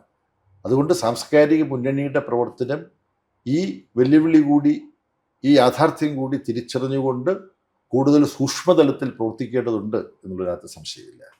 ഒരു കാര്യം കൂടി, എത്രയോ കാലം വിദേശ ഒരു ചുമതല വ്യവസായനുണ്ടായിരുന്നല്ലോ. അപ്പോൾ ഇന്നിപ്പോൾ ആഗോളമായിട്ട് തന്നെ സാമ്പത്തിക രാഷ്ട്രീയ ശക്തികളുടെ ബലാബലം അതിൽ ഒരുപാട് മാറ്റം വരികയും തീർച്ചയായിട്ടും ഡൊണാൾഡ് ട്രംപിൻ്റെ വരവും യുക്രൈനും ഗാസയും മറ്റു തരത്തിലുള്ള പ്രശ്നങ്ങളും ഏതാണ്ട് യുദ്ധത്തിനോട് ഒരു പക്ഷേ ഒരു 3ാം ലോക യുദ്ധത്തിൻ്റെ അടുത്ത് വരെ എത്തി എന്നൊക്കെ ഭയക്കുന്ന തരത്തിലേക്ക്. അപ്പോൾ ഈ ആഗോളമായ ഈ ഒരു അവസ്ഥയെ എങ്ങനെയാണ് ദേവസ്വം കാണുന്നതും CPIM കാണുന്നതും? അതിൻ്റെ ഒരു അവസ്ഥ ഇപ്പം പല രാജ്യങ്ങളും വളരെ വേഗത്തിൽ വലതുപക്ഷവൽക്കരിക്കപ്പെട്ടുകൊണ്ടിരിക്കുന്നുണ്ട്. അപ്പോൾ ഇവിടെയൊക്കെ തന്നെ കമ്മ്യൂണിസം എന്ന് പറയുന്ന ഒരു പ്രത്യയശാസ്ത്രം നേരത്തെ പറഞ്ഞ സോവിയറ്റ് യൂണിയൻ്റെ തകർച്ചയ്ക്ക് ശേഷം പിടിച്ചു നിൽക്കുന്നുണ്ട്. പല രാജ്യങ്ങളും അത് തന്നെയാണ് തുടരുന്നത്. പക്ഷേ എങ്ങനെയാണ് അതിനെ കാണുന്നത് പാർട്ടി കോൺഗ്രസും CPIM? ഇത് ലോകത്തിൻ്റെ ഒരു ഇന്നത്തെ അവസ്ഥയുടെ ഒരു പക്ഷിനോട്ടം നടത്തിയാൽ, വിഹകവീക്ഷണം എന്ന് സംസ്കൃതത്തിൽ പറയേണ്ടെന്ന് വെച്ചിട്ടാണ്, ആകെ പാടെ എന്താണ് ഇന്നത്തെ ലോകം, എന്തെല്ലാം ചലനങ്ങളാണ് ലോകത്തിൻ്റെ വിവിധ ഭാഗങ്ങളിൽ നടക്കുന്നത് നോക്കിയാൽ ഈ പറഞ്ഞത് ശരിയാണ്. ഒരു വലതുപക്ഷവൽക്കരണത്തിൻ്റെയോ തീവ്ര വലതുപക്ഷവൽക്കരണത്തിൻ്റെയോ നവഫാസിസ്റ്റ് സ്വഭാവം തന്നെ പ്രകടിപ്പിക്കുന്ന, ഇപ്പോൾ ഇറ്റലി അതിന് ഉദാഹരണമാണ്. ഫാസിസ്റ്റ് എന്ന് പറയാൻ മടിയില്ലാത്ത പ്രധാനമന്ത്രി ഒരു വനിതയാണ്. ജർമ്മനിയിൽ നാസത്തോട് അടുത്ത് നിൽക്കുന്ന ആശയങ്ങളുമായി പ്രവർത്തിക്കുന്നവരുണ്ട്. ഫ്രാൻസ് തീവ്ര വലതുപക്ഷ ശക്തികളെ ഏറ്റെടുക്കുന്ന ഒരു സാഹചര്യം തന്നെ ഉണ്ടായി. അതിനെതിരായിട്ട് അവിടുത്തെ ഇടതുപക്ഷവും മധ്യ ഇടതുപക്ഷവും തീവ്ര വലതുപക്ഷത്തെ എതിർക്കുന്ന മൃദു വലതുപക്ഷവും ഒക്കെ കൂടെ ചേർന്നിട്ടുള്ള വലിയൊരു മഴവിൽ കൂട്ടായ്മ വന്നിട്ടാണ് ഈ ഫ്രാൻസിലെ തീവ്ര വലതുപക്ഷ ടേക്കോവറിനെ തടഞ്ഞത്. ഇത് യൂറോപ്പിലും മറ്റു പല രാജ്യങ്ങളിലും, ഇപ്പം അമേരിക്കയുടെ കാര്യം നമുക്കറിയാം, എർഡോഗൻ, തുർക്കിയിലെ എർഡോഗൻ്റെ കാര്യം എനിക്കറിയാം, നരേന്ദ്രമോദിയുടെ കാര്യം പ്രത്യേകിച്ച് നമുക്ക് ഇന്ത്യയിലുള്ളവർക്ക് ആരും പറഞ്ഞു തരേണ്ട കാര്യമില്ല. ഇത്തരം പ്രവണതകൾ ലോകത്തൊട്ടാകുന്നു. അതിൽ കൗതുകകരമായൊരു കാര്യം, പ്രഭാത് പട്നായിക്കും മറ്റും ശരിയായിട്ട് ചൂണ്ടിക്കാണിച്ചതുപോലെ ഈ നവലിബറൽ സാമ്പത്തിക നയങ്ങളെന്ന ചെല്ലപ്പേരിൽ അറിയപ്പെടുന്ന യഥാർത്ഥത്തിൽ തീവ്ര മുതലാളിത്ത സാമ്പത്തിക നയങ്ങളാണ്. ഇത് നിമിത്തം ജനങ്ങൾക്കുണ്ടാകുന്ന കെടുതി, ജീവിത ചെലവിലുള്ള വർധനവ്, ഇതിലെല്ലാമുള്ള അമർഷമാണ് തീവ്ര വലതുപക്ഷ ശക്തികൾ ഉപയോഗപ്പെടുത്തുന്നത്. ഇപ്പം ഹിറ്റ്ലറും 1ാം ലോകമഹായുദ്ധത്തിൽ തോൽവിക്ക് ശേഷം ജർമ്മൻ സമ്പദ്ഘടനയ്ക്കുണ്ടായിട്ടുള്ള തകർച്ച, ഇതെല്ലാം മഹാമാന്ദ്യം 1928-29-30 കാലഘട്ടത്തിലെ ഗ്രേറ്റ് ഡിപ്രഷൻ, അത് നിമിത്തമുള്ള തൊഴിലില്ലായ്മയുടെ പെരുക്കം, മറ്റു പ്രയാസങ്ങൾ, ഇതെല്ലാം തീവ്ര വലതുപക്ഷവൽക്കരണത്തിന് ഉപയോഗപ്പെടുത്താൻ ഹിറ്റ്ലർക്ക് കഴിഞ്ഞു. അത് തീവ്ര വലതുപക്ഷത്തിലേക്കാണ് ഇവരെ അണിനിരത്തുന്നതെങ്കിലും പേര് മറ്റൊന്നാണ്. German social democratic workers party, തൊഴിലാളികളുണ്ട് അവിടെ, സോഷ്യലിസം ഉണ്ട്, ഇതെല്ലാം കൂടെ ചേർത്തിട്ടാണ് ഈ ഹിറ്റ്ലർ പാർട്ടിക്ക് പേര്. അപ്പം സാമ്പത്തിക മേഖലയിലെ തകർച്ച, നിയോ ലിബറലിസത്തിൻ്റെ തകർച്ച ആണ് ഇന്ന് നിയോ ഫാസത്തിന് വളക്കൂറുള്ള മണ്ണൊരുക്കുന്നത്. ഈ പ്രതിഭാസം ലോകത്തുണ്ട്. അതിനെതിരായിട്ടുള്ള ചെറുത്തുനിൽപ്പ് രാജ്യങ്ങളിലുണ്ട്. പക്ഷെ ഇതിന് സമാന്തരമായി ഈ ഓരോ രാജ്യങ്ങളിലും ഇടതുപക്ഷം തങ്ങളാലായ വിധത്തിൽ ഇതിനെ ചെറുക്കാൻ വേണ്ടി വരുന്നു. ഫ്രാൻസിലെ പോലെ വളരെ തന്ത്രപൂർവ്വം വിശാലമായൊരു സഖ്യമുണ്ടാക്കിയിട്ട് തീവ്ര വലതുപക്ഷത്തിൻ്റെ മൊത്തം രാജ്യത്ത് ഫ്രാൻസിനെ ടേക്ക് ഓവർ ചെയ്യാൻ നടത്തിയ നീക്കത്തെ തടസ്സപ്പെടുത്തുന്നത് പോലുള്ള വിജയങ്ങളും ഇടതുപക്ഷം ഒറ്റയ്ക്കല്ല, ഇടതുപക്ഷവും മറ്റുള്ളവരും കൂടെ ചേർന്നിട്ട്. ലാറ്റിൻ അമേരിക്ക ഇതിൽ നിന്ന് ഘടകവിരുദ്ധമാണ്. അവിടെ ട്രംപിൻ്റെയും മോഡിയുടെയും അളിയനായിട്ടുള്ള ബോൾസനരോ അയാൾ പരാജയപ്പെടുത്തപ്പെട്ടു. കമ്മ്യൂണിസ്റ്റ് പാർട്ടിയും ബ്രസീലിയൻ വർക്കേഴ്സ് പാർട്ടിയും കൂടെ ചേർത്തിട്ടുള്ള ബദൽ ഗവൺമെൻറ് വന്നു. ലാറ്റിൻ അമേരിക്കയിലെ ബഹുഭൂരിപക്ഷം രാജ്യങ്ങളിലും ഇത്തരത്തിൽ കമ്മ്യൂണിസ്റ്റുകാരും കൂടെ സഹകരിക്കുന്നതോ അല്ലാത്തതോ ആയ ഇടതുപക്ഷ ശക്തികളുടെ ഒരു ഏതാണ്ട് വലിയൊരു ആധിപത്യം ലാറ്റിൻ അമേരിക്കയിൽ ആകെ കാണാൻ കഴിയും. അതിന് മുമ്പിലുള്ള വെല്ലുവിളികളുണ്ട്. ഇത് മാത്രമല്ല, നമ്മൾ ഇന്ത്യയിലേക്ക് വന്നാൽ ഇന്ത്യയിലെ ഇടതുപക്ഷം എല്ലാ പ്രയാസത്തിനിടയ്ക്കും സംയുക്ത കർഷക സമരം മെയ് 20 അഖിലേന്ത്യാ പണിമുടക്ക് നടത്താൻ പോവുകയാണ്. അപ്പോൾ ഇടതുപക്ഷം, തൊഴിലാളി വർഗം, കൃഷിക്കാർ പല സർവകലാശാല ക്യാമ്പസുകളും SFIയുടെ കൂടി ഉയർത്തിയിരിക്കുകയാണ്. ജനാധിപത്യപരമായ തെരഞ്ഞെടുപ്പ് നടന്ന ഭൂരിപക്ഷം കേന്ദ്ര സർവകലാശാലകളിലും SFI ജയിക്കുകയോ പ്രധാനപ്പെട്ട ശക്തിയായിട്ട് മാറുകയോ ചെയ്തിട്ടുണ്ട്. ഇതിനെല്ലാം പുറമെ നമ്മളിവിടെ നിന്ന് കേരളത്തിൽ നിന്നോ ദക്ഷിണേന്ത്യയിൽ നിന്നോ കീഴോട്ട് നോക്കിയാൽ ശ്രീലങ്കയാണ് കാണുന്നത്. ആ ശ്രീലങ്ക ഇന്ന് ഭരിക്കുന്ന ഒരു മാർക്സിസ്റ്റ് ലെനിനിസ്റ്റ് പാർട്ടിയാണ്, ജനതാ വിമുക്തി പെരമുന, പീപ്പിൾസ് ലിബറേഷൻ ഫ്രണ്ട്. അതാണ് ജനതാ വിമുക്തി പെരമുന എന്നുള്ളതിൻ്റെ പരിഭാഷ. അവർ LDF പോലെ വേറൊന്നുണ്ടാക്കിയിട്ടുണ്ട്, നാഷണൽ പീപ്പിൾസ് പവർ, NPP. പക്ഷെ അതിനകത്ത് വേറെ ജനതാ വിമുക്തി പെരമുന തന്നെയാണ്. പിന്നെ പ്രൊഫഷണൽസിൻ്റെ സംഘടന, അങ്ങനെ കുറേ പേരെല്ലാം കൂടെ. അത് പ്രസിഡന്റ് തെരഞ്ഞെടുപ്പിൽ അത്ഭുതകരമായിട്ട് ജയിച്ചു, അവിടുത്തെ പ്രഖ്യാത പാർട്ടികളെല്ലാം പരാജയപ്പെടുത്തിക്കൊണ്ട്. അപ്പോൾ അത് കഴിഞ്ഞപ്പോൾ നമ്മളെല്ലാം പ്രതികരിച്ചപ്പോഴൊക്കെ നമ്മൾ പറഞ്ഞു, ഇനി അവിടുത്തെ ലോക്സഭയിലേക്ക് ഇലക്ഷനുണ്ട്, പ്രസിഡന്റ് സ്ഥാനം ജയിച്ചു, അവിടുത്തെ അവർക്കാകെ 250 അംഗങ്ങളുള്ള അവിടുത്തെ പാർലമെന്റിൽ 4-5 അംഗങ്ങളെ അവർക്കാകെ കിട്ടിയിട്ടുള്ളൂ. എന്ത് സംഭവിക്കുമെന്ന് നമ്മൾ കാത്തിരുന്നു. എന്താ സംഭവിച്ചത്? 4-3 ഭൂരിപക്ഷം തൂത്തുവാരി അവതരിച്ചു. ജനതാ വിമുക്തി പെരമുനയ്ക്ക് തമിഴ് വംശജരുമായിട്ട് ചില ഉരസലിൻ്റെ പ്രശ്നം ഉണ്ടായിരുന്നു. പക്ഷെ തമിഴ് മേഖലയിൽ മുഴുവൻ ഇവർ ഭൂരിപക്ഷം നേടി. കാര്യം അവരുമായിട്ട് നെഗോഷിയേറ്റ് ചെയ്തു, സംസാരിച്ചു. അപ്പം ദീർഘിപ്പിക്കുന്നില്ല, ഇന്ത്യക്ക് തെക്ക് ചുവന്ന കൊടി ഉയർന്നിരിക്കുകയാണ്. അവരുടെ പ്രചരണ സാമഗ്രികളിൽ മാർക്സ്, എംഗൽസ്, ലെനിൻ, ഹോച്ചിമിൻ ഇവരെല്ലാം കാണിച്ചിട്ട് ഒരു ചിത്രം ആരുടെയെന്നറിയോ? പിണറായി വിജയന്റെ ചിത്രമാണ്, LDFന്റെ മുഖ്യമന്ത്രി. അവരിപ്പോൾ ബന്ധപ്പെട്ടിട്ട് അവിടെ ഒരു പരിപാടിക്ക് ചെല്ലാൻ പറ്റുമെന്ന് എന്നോട്. അതിൻ്റെ ഇന്റർനാഷണൽ ഡിപ്പാർട്ട്മെന്റ് ഹെഡായിട്ടുള്ള ബിമൽ എൻ്റെ സുഹൃത്താണ്. കോവിഡിന്റെ കാലത്ത് അവരുടെ ടെലിവിഷന് വേണ്ടിയിട്ട് എനിക്ക് സംസാരിക്കേണ്ടി വന്നു, എന്താണ് ഇവിടെ പിണറായി വിജയനും ശൈലജ ടീച്ചറും ഒക്കെ ചേർന്ന് ചെയ്യുന്നത് എന്നുള്ളത് അവർ ചോദിച്ചപ്പോൾ ഞാൻ അവർക്കൊരു ലോങ് ഇന്റർവ്യൂ കൊടുത്തു. ഇപ്പോൾ അദ്ദേഹം പാർലമെന്റ് ഇലക്ഷനിൽ മത്സരിച്ച് ട്രാൻസ്പോർട്ട് മന്ത്രിയാണ് അവിടെ, നമ്മുടെ ശിവൻകുട്ടിയെ പോലെ. അപ്പോൾ പുള്ളി കഴിഞ്ഞ ദിവസം എനിക്ക് മെസ്സേജ് അയച്ചു, പിണറായി വിജയനെ ഞങ്ങൾ ക്ഷണിക്കാൻ പോകും. അപ്പോൾ അവർക്ക് ഇക്കാര്യത്തിൽ പരിചയക്കുറവുണ്ട്, കാര്യം ഗർലുകളായിട്ട് നടന്നവരാണ്. അപ്പോൾ അവരോട് പറഞ്ഞു, ഇത് നിങ്ങളുടെ ക്ഷണം അനുസരിച്ച് വരാൻ പറ്റും, നിങ്ങൾ കേന്ദ്ര ഗവൺമെന്റിനോട് പറയണം, കേന്ദ്ര ഗവൺമെന്റ് ക്ലിയർ ചെയ്താലേ വരാൻ പറ്റുള്ളൂ എന്നൊക്കെ അറിഞ്ഞുകൂടാ. ഇത് പറയുന്നതിന് കുഴപ്പമില്ലല്ലോ. അപ്പം തെക്കോട്ട് നോക്കിയാൽ അവിടെ ചുവന്ന കൊടിയുണ്ട്, വടക്കോട്ട് നോക്കിയാലോ? വടക്കോട്ടൊക്കെ ചൈനയുടെ കാര്യം ഞാൻ പറയുന്നില്ല, ചൈനയ്ക്കും ഇന്ത്യക്കും ഇടയ്ക്ക് നേപ്പാളുണ്ട്. അവിടെ കമ്മ്യൂണിസ്റ്റ് പാർട്ടിക്കുള്ളിൽ പല പ്രശ്നങ്ങളും ഉണ്ട്. പക്ഷേ പ്രചണ്ഡ അവിടെ പ്രധാനമന്ത്രിയായിരിക്കുന്ന കമ്മ്യൂണിസ്റ്റ് പാർട്ടി നേതാവാണ്. ബാക്കി എല്ലാവരും കൂടെ പ്രചണ്ഡയ്ക്കെതിരായിട്ട് നീങ്ങി, അങ്ങനെ പ്രചണ്ഡയ്ക്ക് മാറേണ്ടി വന്നു. ഇപ്പോൾ പുതിയ പ്രധാനമന്ത്രി വന്നു, ഓലി. അതാരാ? അത് കമ്മ്യൂണിസ്റ്റുകാരനാണ്. ഒരു പ്രധാനമന്ത്രിയെ കുറേ പേര് ഇറക്കുന്നതും അവരുടെ നേതൃത്വത്തിൽ വരുന്നതും. അപ്പോൾ ആ പ്രശ്നങ്ങൾ കമ്മ്യൂണിസ്റ്റ് പാർട്ടികൾക്കിടയിലുള്ളത് പരിഹരിക്കണമെങ്കിൽ പോലും ഞാൻ ഇപ്പോൾ സമ്മേളനങ്ങളിലൊക്കെ പങ്കെടുത്ത സമയത്ത് പറഞ്ഞപ്പോൾ സഹാക്കൾ പറഞ്ഞു, അത് കൊള്ളാമല്ലോ എന്ന് പറഞ്ഞതുകൊണ്ടാണ് പാർവതിയോട് ഞാൻ പറയുന്നത്. ഇന്ത്യയുടെ തെക്കോട്ട് നോക്കിയാൽ ശ്രീലങ്ക, അവിടെ ചുവന്ന കൊടിയുണ്ട്. വടക്കോട്ട് നോക്കിയാൽ നേപ്പാൾ, അതിനപ്പുറം ചൈനയിലേക്ക് നോക്കിയാൽ എന്താണെന്ന് ഞാൻ പറയുന്നത്. അപ്പം ഇടതുപക്ഷവും ശക്തമാണ്. ഇന്ന് ലോകത്ത് ശക്തമാണ്. തീവ്ര വലതുപക്ഷവൽക്കരണം നടക്കുമ്പോൾ മറ്റൊരു ഭാഷയിൽ ഇത് ഞാൻ പറയാം, ലോക ജനസംഖ്യയെ കമ്മ്യൂണിസ്റ്റുകാരോ സോഷ്യലിസ്റ്റുകാരോ ഇടതുപക്ഷമോ നയിക്കുന്ന രാഷ്ട്രങ്ങളിലെ ജനസംഖ്യ കൂട്ടിയിട്ട് അതുകൊണ്ട് ലോക ജനസംഖ്യയെ ഹരിച്ചാൽ ലോകത്ത് 100 പേരുണ്ടെങ്കിൽ അതിൽ 25 പേർ സോഷ്യലിസത്തിലേക്കോ ജനകീയ ജനാധിപത്യത്തിലേക്കോ മുതലാളിത്ത ഇതര സമത്വപൂർണമായ സമൂഹത്തിലേക്കോ നീങ്ങാൻ വേണ്ടി ചുവന്ന കൊടി പിടിച്ചുകൊണ്ടോ അല്ലെ ചുവന്ന കൊടിയെ ലക്ഷ്യം വെച്ചുകൊണ്ട് നടന്നുകൊണ്ടോ ഇടപെടുന്നവരാണ്. ഈ പറഞ്ഞതിൽ നിന്ന് നമ്മൾ വിദ്യാർത്ഥികളുടെ കാര്യം പറഞ്ഞല്ലോ.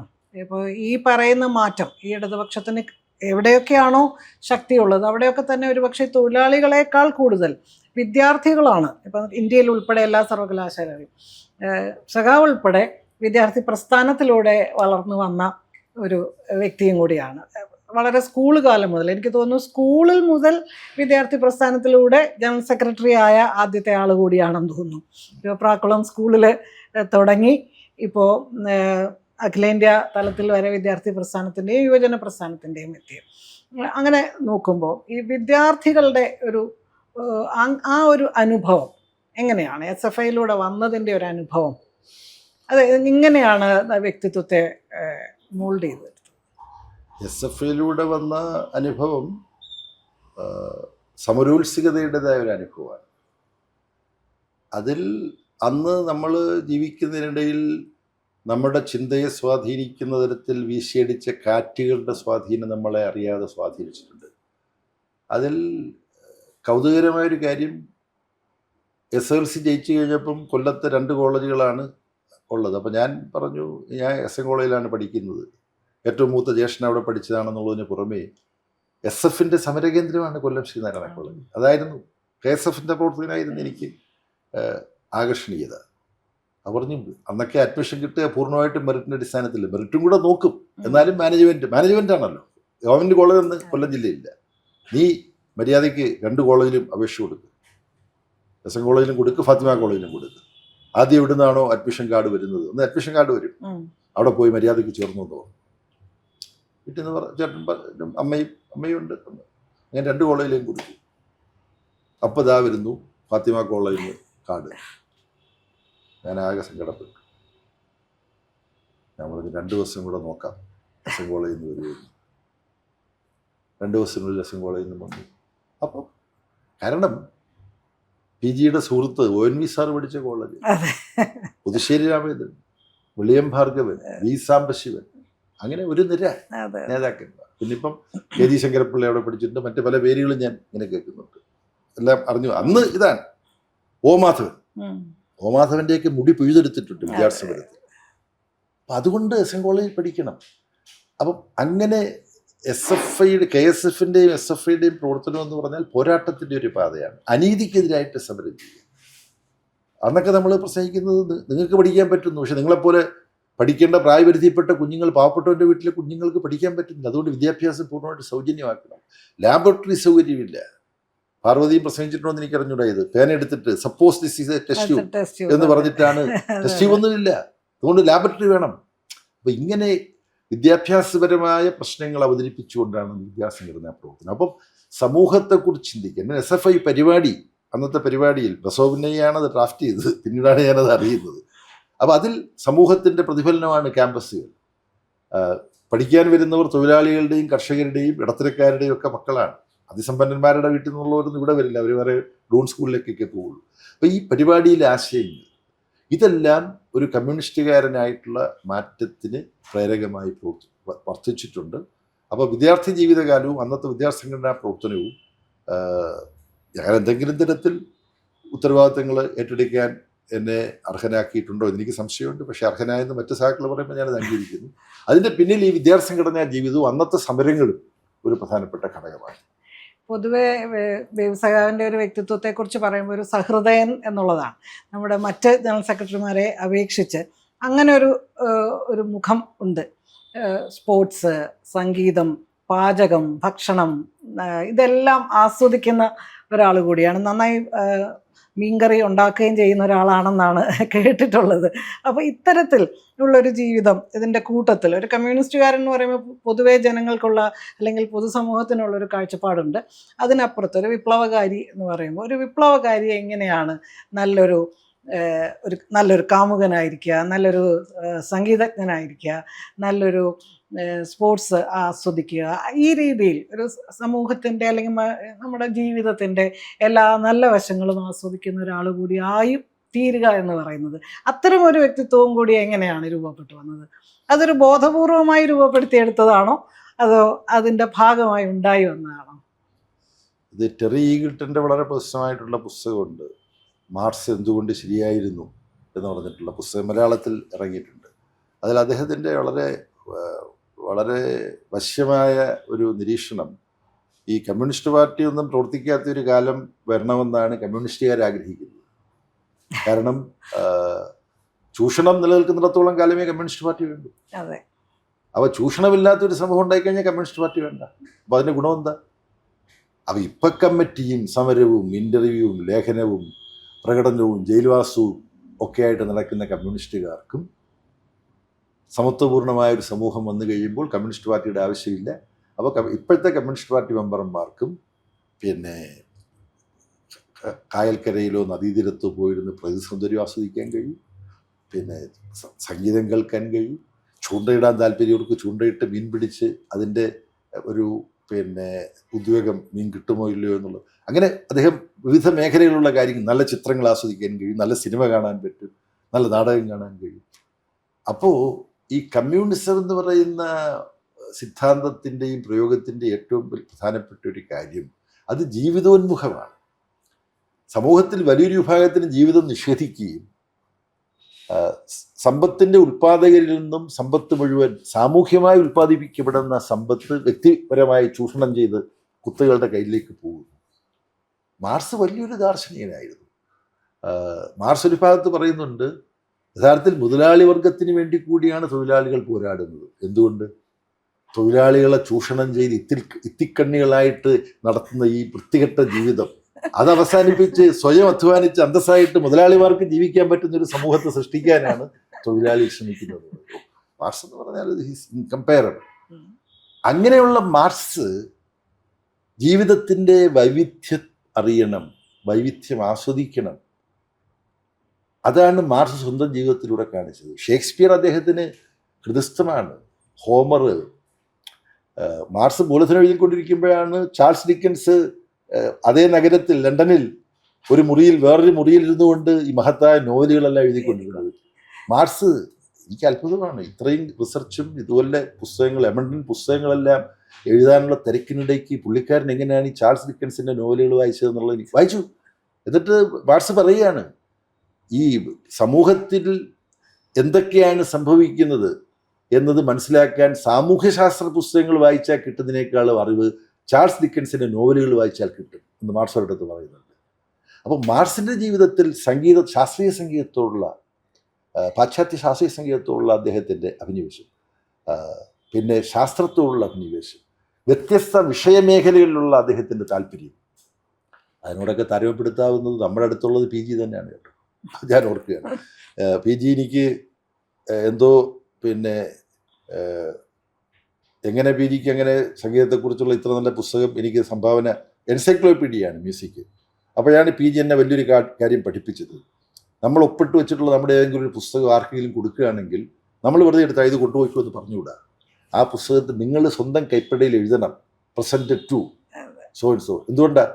പിന്നെ ആരെങ്കിലും എടുത്ത് നോക്കുമ്പോൾ പി ജിയുടെ പുസ്തകം ഇവൻ അടിച്ചു മാറ്റിയോ എന്ന് പറയും. ഇതെനിക്ക് പി ജി വിശദീകരിച്ചു തന്നു. എന്നിട്ട് പി ജി എങ്ങനെ ഒപ്പിട്ടത് എൻ്റെ പുസ്തക ശേഖരത്തിലുണ്ട്. അപ്പം ഒരു കമ്മ്യൂണിസ്റ്റുകാരന് ജീവിതത്തെക്കുറിച്ചൊരു വിസ്തൃതവും വൈവിധ്യപൂർണവും സമഗ്രവുമായൊരു വീക്ഷണം ഉണ്ടാവണം. അതിൽ ബലങ്ങളും ദൗർബല്യങ്ങളും ഉണ്ടാകും. നേട്ടങ്ങൾ മാത്രമല്ല, മനുഷ്യ സഹജമായ ചില ദൗർബല്യങ്ങളും ആർക്കും സംഭവിക്കാം. മാർക്സിന് സംഭവിച്ചിട്ടുണ്ട്. അത് പറഞ്ഞു കഴിഞ്ഞാൽ നമ്മുടെ ചില സഹാക്കൾക്ക് പരിഭവം ഉണ്ടാകും. അതുകൊണ്ട് അതിലേക്ക് ഞാൻ പോകുന്നില്ല. അപ്പോൾ സംഗീതത്തിൽ, സ്പോർട്സിൽ, മറ്റു പലതിലുമുള്ള താല്പര്യം, ഈ നിലയിൽ നമ്മൾ ഒരു മനുഷ്യനായിരിക്കുക എന്ന് പറയുമ്പോൾ ആ മനുഷ്യന് വേണ്ട അഭിരുചികൾ സാഹിത്യത്തിലും സംഗീതത്തിലും നാടകത്തിലും സിനിമയിലും, ഇതിൽ നിന്നെല്ലാമാണ് നമ്മൾ മനുഷ്യജീവിതത്തിനൊരു അർത്ഥം പകരുന്നത്. ഇതൊക്കെ നമുക്ക് ആസ്വദിക്കാൻ അവസരം കിട്ടുമ്പോഴാണ്. ആ അർത്ഥത്തിൽ ഒരു ജീവിതത്തിലൊരു സമഗ്രത വേണം. അത്തരമൊരു സമീപനമാണ് പിന്തുടരേണ്ടത് എന്നുള്ളത് മാർക്സിനെയും എംഗൽസിനെയും ലെനിനെയും ഒക്കെ കുറിച്ച് വായിച്ചും കേട്ട് മനസ്സിലാക്കിയിട്ടുള്ളതാണ്. ലെനിൻ്റെ ഗോർക്കി സന്ദർശിക്കാൻ എനിക്ക് അവസരം കിട്ടിയിട്ടുണ്ട്. അപ്പം ഗോർക്കി എന്ന് പറഞ്ഞ ഗ്രാമമാണ്. അവിടെ ലെനിൻ്റെ ഈ ഒഴിവുകാല വസതി, അദ്ദേഹം അവസാനം ചികിത്സിച്ചതും മരിക്കുന്നതും ഒക്കെ അവിടെ വെച്ചിട്ടാണ്. അത് 16 എണ്ണം സ്ക്രീനുണ്ട് അവിടെ. ഐസൻസ്റ്റീൻ്റെയും പുഡോക്കിൻ്റെയും ഒക്കെ സിനിമ കാണാൻ വേണ്ടിയിട്ട്. അന്ന് നിശബ്ദ സിനിമയേ ഉള്ളൂ. പക്ഷെ അത് കാണാൻ സമയം നീക്കി വെച്ചിട്ടുണ്ട്. ലെനിൻ ചെസ്സ് കളിക്കുമായിരുന്നു കൂട്ടുകാരുമായിട്ട്. അപ്പം ഞാനങ്ങനെ ഒരു ചെസ്സ് വിദഗ്ധമൊന്നും അല്ലെങ്കിൽ പോലും അത്യാവശ്യം മൂവ്മെൻറ്റ്സ് അറിയാം. ഇടയ്ക്ക് പിന്നെ പലരുമായിട്ടും കളിക്കാറുണ്ട്. ബെറ്റിയുടെ അച്ഛനുമായിട്ട് കളിക്കാറുണ്ടായിരുന്നു. ജയിക്കുകയും തോക്കുകയും ചെയ്യാറുണ്ട്. അതിനൊരു കാര്യം, ഒരു ചെസ്സ് കളിയും അതുപോലെ വീണ്ടും ആവർത്തിക്കുക, എല്ലാം കരുതിയൊക്കെ. അപ്പം വലിയൊരു വൈവിധ്യമാണ്, വലിയൊരു പാഠമാണ്. അവിടെ മാത്രമല്ല, എങ്ങനെയാണ് കരുനീക്കങ്ങൾ, ചിലപ്പോൾ സാക്രിഫൈസ് വേണ്ടി വരും പൊസിഷണൽ അഡ്വാൻറ്റേജിന് വേണ്ടി. ക്യൂനെ തന്നെ സാക്രിഫൈസ് ചെയ്തിട്ട് കളി ജയിക്കുന്ന സന്ദർഭമുണ്ട്. ആ ക്യൂനെ കിട്ടിയെന്ന് പറഞ്ഞാൽ വെട്ടും. അപ്പോഴേ അറിയുന്നത് രാജാവ് കൂട്ടപ്പെട്ടു.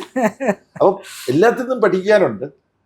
എങ്ങനെയൊക്കെയോ ജീവിതത്തിനിടയിൽ ഇത്തരത്തിലുള്ള ബഹുമുഖ താല്പര്യം വികസിച്ചു വന്നു എന്നുള്ളത് എൻ്റെ ജീവിതത്തിൻ്റെ ഒരു യാദൃച്ഛികമായ സുഹൃതമായിട്ടാണ് ഞാൻ കരുതുന്നത്. ഒരു കാര്യം കൂടി, നമ്മളെപ്പോഴും ഒരു നല്ല കമ്മ്യൂണിസ്റ്റുകാരൻ, ഈ പറഞ്ഞതുപോലെ ഒരു നല്ല കമ്മ്യൂണിസ്റ്റുകാരൻ നല്ല മനുഷ്യ സ്നേഹിയായിരിക്കുക, ഈ ലോകത്തെ മനുഷ്യനെയും സ്നേഹിക്കുക എന്നൊക്കെ പറയുന്നതിൻ്റെ ഒപ്പം തന്നെ കുടുംബത്തിൻ്റെ ജനാധിപത്യം എന്ന് പറയുന്നത്, പ്രത്യേകിച്ച് ലിംഗനീതിയെക്കുറിച്ചുള്ള പുതിയ ഒരുപാട് ചർച്ചകൾ നടക്കുന്നൊരു കാലമാണ്. അപ്പോൾ പലപ്പോഴും നമ്മുടെ സമൂഹം മറ്റെല്ലാ കാര്യത്തിലും വളരെ പുരോഗമനപരമായിരിക്കുമ്പോഴും സ്ത്രീകളോടുള്ള സമീപനം വരുമ്പോൾ മാത്രം വളരെ പിന്നോട്ട് നിൽക്കുന്നതാണ് പലപ്പോഴും കാണുന്നത്. CPM ഇപ്പോൾ 17% 20% അത് വർദ്ധിപ്പിച്ചിട്ടുണ്ട്. എങ്ങനെയാണ് അത് വ്യക്തിപരമായും CPIM എന്നുള്ള നിലയ്ക്ക്, പാർട്ടി എന്നുള്ള നിലയ്ക്കും ഈ സ്ത്രീകളോടുള്ള സമീപനത്തിൽ ഒരു മാറ്റം കൊണ്ടുവരുന്നുണ്ടോ? സ്ത്രീകളോടുള്ള സമീപനത്തിൽ മാറ്റം ഉണ്ടാവണമെന്നുള്ളത് നമ്മുടെ പാർട്ടിയും പ്രസ്ഥാനവും ശക്തിപ്പെടണമെങ്കിൽ അതിനൊരു മുന്നുപാധിയാണ്. പിന്നെ കുടുംബത്തിൻ്റെ ജനാധിപത്യവൽക്കരണം, അത് ചോദിച്ചത് നന്നായി. നമ്മളിരുന്ന് ഈ സംസാരിക്കുന്നതിൻ്റെ ഭാഗമായിട്ടുള്ള AKG ഓഡിറ്റോറിയമുണ്ട്. ഈ AKG ഓഡിറ്റോറിയത്തിലാണ് 1/4 നൂറ്റാണ്ട് മുമ്പ് 2000 ആണ്ടിൽ പരിപാടി കാലോചിതമാക്കാനുള്ള സമ്മേളനം നടന്നത്. ആ കാലോചിതമാക്കിയ പരിപാടിയിൽ ഒരാശയമുണ്ട്, കുടുംബത്തിൻ്റെ ജനാധിപത്യവൽക്കരണം. ഇത് പാർവതി ഇപ്പോൾ ചോദ്യത്തിൽ ഉന്നയിച്ചു. പക്ഷേ ഈ കുടുംബത്തിൻ്റെ ജനാധിപത്യവൽക്കരണം എന്നുള്ള ആശയം കമ്മ്യൂണിസ്റ്റ് പാർട്ടിയുടെ പരിപാടിയുടെ ഭാഗമാണെന്നുള്ളത് എത്ര സഖാക്കൾ ഗൗരവത്തോടു കൂടി ഉൾക്കൊണ്ടിട്ടുണ്ട്, എത്ര സഖാക്കൾ വായിച്ചിട്ടുണ്ട് എന്ന് ഞാൻ കാര്യം EMS അക്കാഡമിയിൽ ഒരുപാട് പിന്നെ ക്ലാസ്സുകളൊക്കെ നടക്കുന്നതുകൊണ്ട് അവിടെ എല്ലാം ഇത് വിശദീകരിക്കപ്പെട്ടിട്ടുണ്ടാവും. പക്ഷേ പാർട്ടിയുടെ പൊതുബോധമായി തീർന്നിട്ടുണ്ടോ? ഇത് തീർന്നിട്ടില്ല. പാർട്ടി ജീവിതത്തിൽ നമ്മുടെ തീരുമാനങ്ങളിൽ ഇത് വരുന്നുണ്ടോ? ഇല്ല. ഒരു സ്ഥലത്ത് ചെന്നാൽ അത് ചില സഖാക്കൾ ഇത് ബേബിക്കൊരു ഒഴിയാബാധ പോലെയാണല്ലോ എന്ന് എന്നോട് ചോദിക്കാറുണ്ട്. ശരിയാണ്, ഒഴിയാബാധ പോലെയാണ്. ഇപ്പം ഈ സമീപകാലത്ത് തിരുവനന്തപുരത്തൊരു പരിപാടി എനിക്ക് പങ്കെടുക്കേണ്ടി വന്നു. പിന്നെ കേന്ദ്രത്തിൻ്റെ അവഗണനയ്ക്കെതിരായിട്ട് പിന്നെ നമ്മുടെ രാജ്ഭവൻ്റെ മുമ്പിലുള്ള ഒരു LDFൻ്റെ ഒരു സമര പരിപാടിയാണ്, ഉച്ചവരെയുള്ള. അപ്പം ഞാൻ അവിടേക്ക് ചെല്ലുമ്പം സ്വാഗതം പറഞ്ഞുകൊണ്ടിരിക്കുകയാണ്. ഞങ്ങൾ പറയുമ്പോൾ വന്നാൽ മതി എന്ന് പറഞ്ഞ അനുസരിച്ചിട്ടാണ്, അല്ലെങ്കിൽ ആദ്യമേ ഞാൻ എത്തിയേനെ. ആദ്യം എത്തിയിരുന്നെങ്കിൽ മറ്റു തരത്തിലൊരു എംബരാസ്മെൻ്റ് ഒഴിവായേനെ. ഞാൻ ചെല്ലുമ്പോൾ പുരുഷ കേസരികളെല്ലാം നിരന്നിരിക്കുന്നു. ഈ ഒരു വലിയ വാഹനം കൊണ്ടിട്ടിട്ട് 10-15 പേര് ഇരിക്കുന്നുണ്ട്, ഒരു സ്ത്രീ പോലും. അപ്പം ഇത് ശ്രദ്ധിക്കുന്നതിന് മുമ്പ് കയറി. അപ്പം ആ കസേരകളെല്ലാം ഓക്യുപ്പൈഡാണ്. ചിലർ എണീറ്റ് വരാൻ തുടങ്ങി. ഞാൻ പറഞ്ഞാൽ അത് വേണ്ടാന്ന് പറഞ്ഞു. എന്നിട്ടൊരു സൈഡിൽ ഇങ്ങനെ ചരിച്ചൊരു കസേര ഇട്ടിട്ടാണ്. അതിൻ്റെ വിശദാംശം ഇവിടെ പ്രസക്തമല്ല. എന്നിട്ട് ഞാൻ സഹാക്കളുടെ ചെവി പറഞ്ഞു, ഇതെന്തിനാ ഇത്? ഏതെങ്കിലും ഒരു 1-2 മഹിളാ നേതാക്കന്മാർ ഒരാളെങ്കിലും കണ്ടുപിടിച്ചിരിക്കുന്നു. പോട്ടെ, ഞാൻ ദീർഘിപ്പിക്കില്ല. അവസാനം എന്നെ ഉദ്ഘാടനത്തിന് ക്ഷണിച്ചപ്പോഴാണ് ഞാൻ ജോയി സഖാവിനോട്, അതെ സഖാവ് ജോയിയാണ് പിന്നെ ചെയർമാൻ പ്രസിഡന്റ്, ഞാൻ പറഞ്ഞു. അപ്പം പറഞ്ഞ് മറ്റേ അംബിക MLA ഉണ്ട്, നിയമസഭ നടക്കുന്നത്. അപ്പം ഞാൻ സംസാരിച്ചു തുടങ്ങുന്നതിന് മുമ്പ് സഖാവിനെ വിളിച്ച്, അപ്പോൾ കുറച്ച് പേര് കൈയടിക്കുകയൊക്കെ ചെയ്തു. പലരും ഇത് ചർച്ചിച്ചിട്ടുണ്ട്. അപ്പോൾ അവർക്ക് മനസ്സിലായി ഞാൻ ഇടപെട്ട കാര്യം ഇതാണ്. കുറച്ച് കഴിയുമ്പോൾ സഖാവിന് നിയമസഭയിലേക്ക് പോകണം. അപ്പോൾ പോവും. ഞാൻ പറഞ്ഞു അത് പറ്റത്തില്ല എന്ന് നോക്കിയപ്പോൾ രാഖിയുണ്ട്, നമ്മുടെ CPയുടെ ഡെപ്യൂട്ടി മേയർ. അപ്പം ഇതൊരു ഒരു പ്രതീകാത്മകമായ കാര്യമാണെന്ന് വേണേൽ പറയാം. പക്ഷേ സ്ത്രീയെ കാണണ്ട, ആർക്കും ഒരു പരാതിയുമില്ല. അപ്പോൾ ഇത് നമ്മുടെ സമൂഹത്തിൻ്റെ വലിയൊരു പ്രശ്നമാണ്. ആണധികാര പ്രമത്തതയുടെ ലോകത്താണ് നമ്മൾ ജീവിക്കുന്നത്. അതിനെതിരായി സമരം ചെയ്യാൻ CPIM പ്രതിജ്ഞാബദ്ധമാണ്. പാർട്ടി പരിപാടിയിലതുണ്ട്, നമ്മുടെ കാഴ്ചപ്പാടിലതുണ്ട്. പക്ഷെ നമ്മളിത് പാർട്ടിയുടെയും നമ്മുടെയും ബോധമാക്കി മാറ്റുകയോ ഓരോ സന്ദർഭത്തിലും ഇത് തിരിച്ചറിഞ്ഞുകൊണ്ട് ഇതിൽ ഇടപെടാൻ തയ്യാറാവുകയോ ചെയ്യുന്നില്ല. നമ്മുടെ യുവജന പ്രസ്ഥാനം യുവതികളെ സംഘടനയുടെ മുഖ്യ സ്ഥാനങ്ങളിലേക്കൊക്കെ കൊണ്ടുവരണമെന്ന് പറഞ്ഞിട്ടുണ്ട്.